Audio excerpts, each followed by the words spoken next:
everybody, welcome back to Blue Line Outfitters. Got something a little different this morning. It's kind of a big day for Blue Line Outfitters. We're sitting down here in my man cave at World Headquarters, and so we got a box in the mail yesterday evening, but it's some stuff from JP Ross. We kind of met JP not too long ago. Adam's actually enjoyed fishing his rods for a while now. And how many you got? Three. I got three rods. So kind of developed that relationship with JP. He's been super good to work with and fun guy to talk to when we have. So I think Adam's been sending a lot of emails back and forth, but he sent us a box. Adam actually ordered a rod, for full disclosure, paid for it. So it's not a freebie rod. That's how much Adam thinks about it. So by now you probably in the edit have seen the unboxing of it, but got the rod. So gonna let Adam tell you about this and take it away. So I had been looking for a glass rod for a little while, and I have held a bunch and just, I don't know, I hadn't found the one I was looking for. So I was scouring the internet, and I'd already purchased two other JP Ross carbon rods, and I loved them. And so I seen this rod that he's called his new S-Glass rod, which is a structural fiberglass that he makes. And so I watched a video of Mark Usick, sorry if I mispronounced your name there, Mark, of him and JP holding 7X tippet on the front of a Jeep, and they had it bent all the way down to the cork, and it was still holding the 7X tippet. And I was really blown away by that, and I thought, shoot, I might as well go ahead and get one. If it's any quality like the other two carbon rods I had, surely I would not be disappointed. And got first look at it here. It is an absolute gorgeous rod. Got a burl seat here with some pewter finish. Of course, we got engravings on the back. I love the threads there for the guides. It's just a beautiful rod. I cannot wait to. I like that OD green. Yeah, I'm an OD green guy. I know that matte finish really sold me on it too. It's just a beautiful rod. We'll get you some close-up shots, and they'll be in this video of it. But I think on JP's website right now, he launched it this morning. They're calling this rod the Blue Liner. It was inspired by Hamp and I and our YouTube channel, and we are just absolutely blown away by that. And when we started this, or actually Hamp started this, I joined in right after he started it. Never thought after 2 years of pretty much grinding that we'd be sitting here talking about a rod that inspired by us. That's pretty cool. I'm a little speechless, to be honest with you, but I'm super excited to fish with it. You'll get to see this rod coming up real soon. We're going to do some comparisons, some bow and arrow casting with the glass rod versus carbon rods. So we got a lot of stuff coming up. Of course, I can't wait to get this thing on the water. It's warming up, and I am ready to do it. So we'll set that to the side. I'll get you some. We'll get you some close-ups here in just a few minutes. I'm gonna go ahead and put it back in the bag so I don't scratch it. Break it. Also, in this the box you've seen unfolded, it's going to be this JP Ross reel here, and I've only ever saw these online, so pretty excited to cut the seal and see this thing.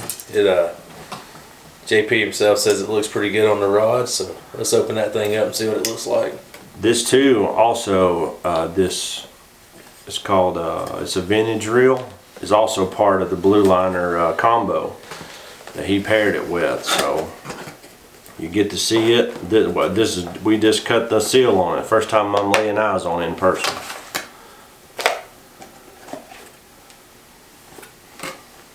Nirvana on the fly.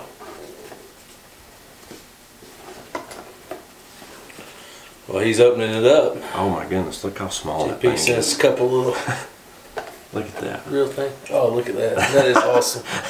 I was not expecting it to be that small. I wasn't I love either. it. In the pictures. Oh, it sounds good too. It does. It has that classic sound. Oh man, I was not expecting Beautiful it. reel. Not expecting it to be that small. The pictures, it's hard to see scale.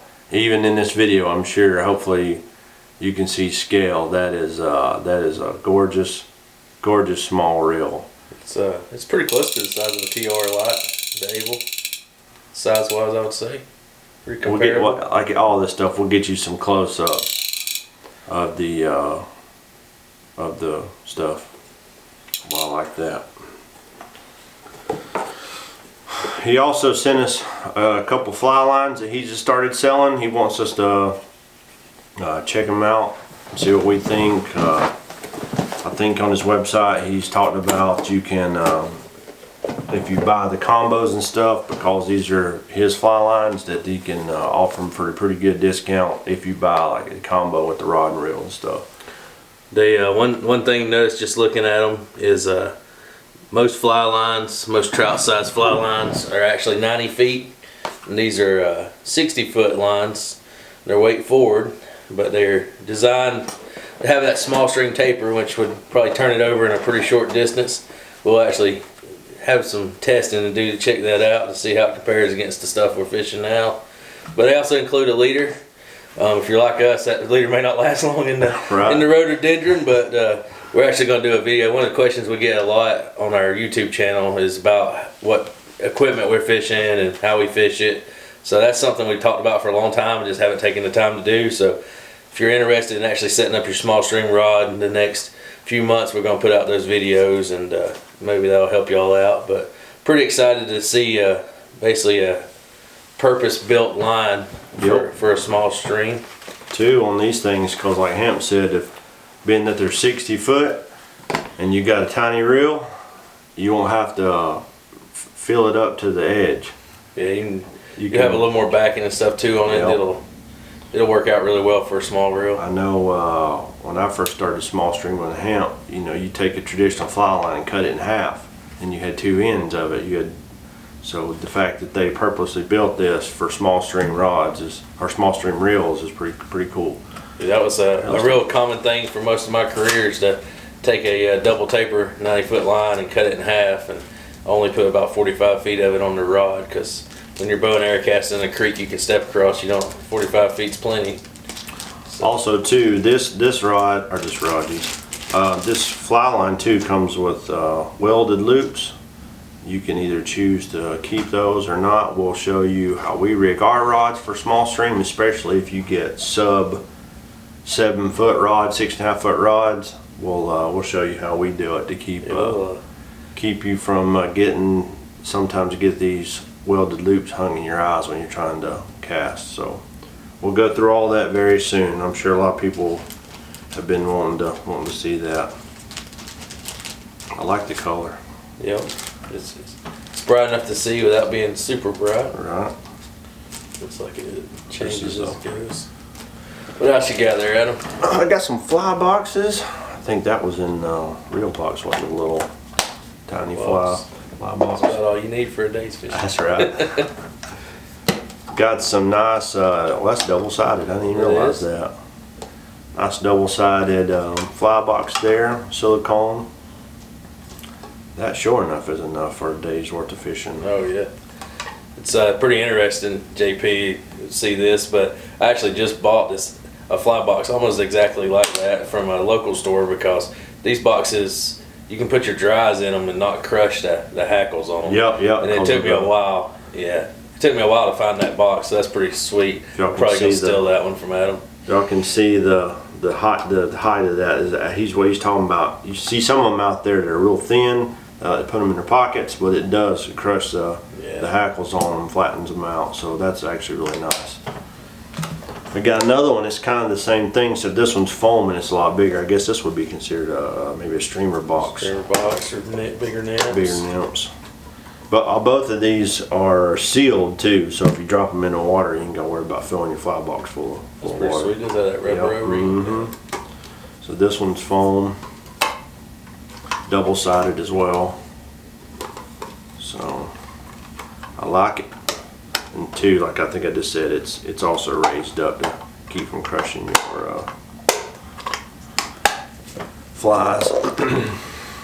Got some pretty sweet hats. JP, I think, just started selling these camo hats. So they're pretty cool. Got his leather patch on the front there. I like that. Release and remember. I like that logo. Yeah. You see the sticker there. I like that. We got some of his traditional hats with his logo. Really like that. I may be corrected on these, but I believe these things were a while back. These shirts were hand stamped, I believe. I remember seeing them on his website around Christmas. It was like a gift thing, hand stamped shirts. So JP, you might have to correct me if I'm wrong on that. They do look like that though, like the feel of them and the look like hand stamps. Kind of, I don't call it a patina, but Vintage. Vintage look. There you Vintage. go. I like it. Looks pretty good. Hold that thing up. I just want to see Adam have to fold it back. Oh. We'll put one on. What are you talking about? And we got a few more shirts here. Of course, we got them in the green. Of course, you know we love that green. I like that. Pretty good looking. Oh, there's the top view of the fish. That's a lot of that is inscribed on his rods.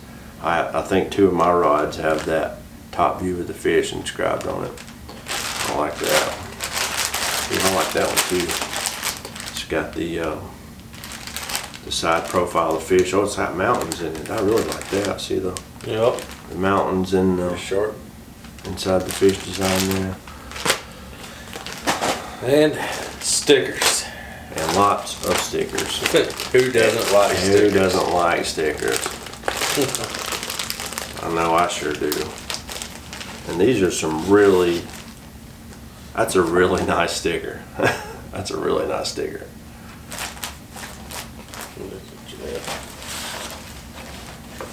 Oh, there's the sticker form of that t-shirt. You can see it with the mountains in the fish there. I like that. That's a good looking sticker.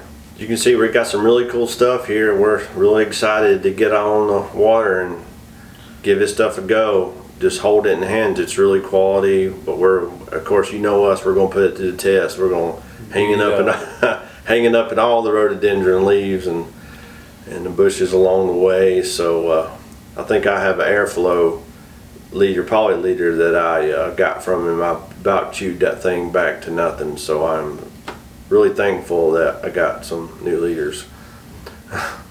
Also too, we're going to be traveling up the East Coast in May, middle of May. We're going to go up to New York and see JP and do some fishing with him in Adirondacks. So we're going to have some really cool stuff coming up, and we are super excited about hitting Pennsylvania, fishing the Shenandoahs. So probably gonna make that first stop in Virginia, and you know I'm a challenge guy, so we're gonna try to get that Virginia trout challenge. Probably revisit the park that we fished for the 5-state brookie challenge. Maybe actually talk to Gary that won our 500 sub giveaway, and he's a Virginia boy, so I think he's gonna come. He's crazy enough to come camp with us the second time. Hopefully the weather's a lot warmer than. A lot less rain than it was last time, so that's going to be pretty awesome. But eventually we're going to end up going to see Mr. JP and hit the Adirondacks and give these rods a try out in their, I guess, their native water. We're looking forward to it. I mean, we've been saying this a lot this year. We got a lot of cool stuff coming, and hopefully we won't disappoint. But we're going to get out there and fish as always. And it's the middle of March now, and brook trout waters are getting there. I think we got another month or so before it's in full swing. It'll really be good. Typically the 1st of April, and like you know, last week it was beautiful, 70s. This morning it's probably high 20s, low 30s. Start off, we're super windy, so that's why we're hiding out here in the basement. It's a pretty miserable day in Georgia this morning, but it's just only going to get better. This is this will be probably the last cold snap we get, so we'll go back to fishing pretty heavy here. And hopefully we'll bring the warm weather with us to New York. That's right.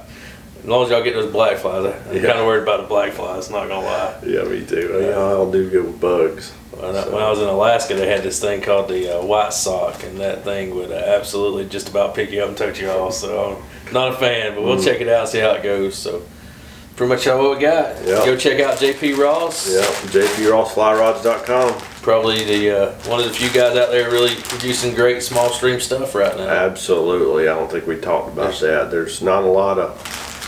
It's no fault, I guess, of the large rod manufacturers. You know, they cater to their own audience, and JP caters to his small stream community, and we absolutely love that because that's what we do, small stream fishing. So having good quality rods that are beautiful, fish well, we can't thank him enough. Nope. Thank you, JP, and we look forward to continuing this joint adventure. Y'all enjoy the shots of the stuff.